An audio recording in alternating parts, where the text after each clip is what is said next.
Hi, my name is Doug Cohen. I'm the Director of Sales for Northwest Wine Company. We're a vineyard owner and a label wine producer in the Willamette Valley. We're one of the largest vineyard owners and the largest producers of control brands and private labels in Oregon. Been around about 20 years. We're here at the show looking for new customers. We do business with about 100 people across the world at this point.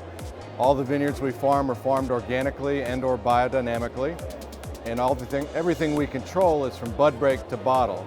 So there's no juice that we didn't grow that goes into the bottle.